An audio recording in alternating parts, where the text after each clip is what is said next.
Indonesia yang merdeka pada 17 Agustus 1945 saat itu masih berbentuk federasi atau negara bagian. Salah satunya yaitu NIT yang terbentuk pada Desember 1946, di mana wilayahnya terdiri dari Kepulauan Sunda Kecil, Maluku, dan Sulawesi. Indonesia masih menjadi negara federasi dikarenakan Belanda yang ingin berusaha menguasai kembali Indonesia. Diakibatkan oleh konflik tersebut, Indonesia dan Belanda mengadakan konferensi meja bundar di Den Haag, Belanda pada tanggal 24 Agustus sampai 2 November tahun 1949 dengan hasil pembentukan Republik Indonesia Serikat yang terbagi menjadi 16 federasi.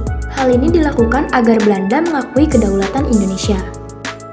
Hasil KMB tersebut tidak bertahan lama, dikarenakan masyarakat Indonesia menilai RIS sebagai warisan kolonial Belanda yang tidak sesuai dengan cita-cita kemerdekaan Indonesia dan dianggap kurang efektif dalam menjalankan pemerintahan.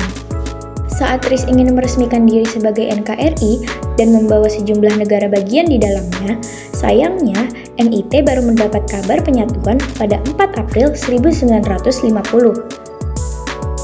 Pada saat itu, keadaan politik di Sulawesi Selatan, tepatnya di Makassar, sangat kacau karena terbagi menjadi dua kelompok. Kelompok anti-federal mendesak agar NIT segera bergabung dengan RI, sedangkan kelompok pro-federal menolak dan memilih mempertahankan kesatuan NIT. Karena kegaduhan tersebut, pemerintah mengirimkan pasukan TNI atau APRIS untuk menjaga keamanan di Makassar. Namun, hal ini menyebabkan Andi Aziz, seorang mantan perwira KNIL, yaitu perwira Hindia Belanda, dan mantan anggota KNIL lainnya, serta kelompok pro-federal menentang rencana kedatangan APRIS pada 5 April ke wilayah Makassar.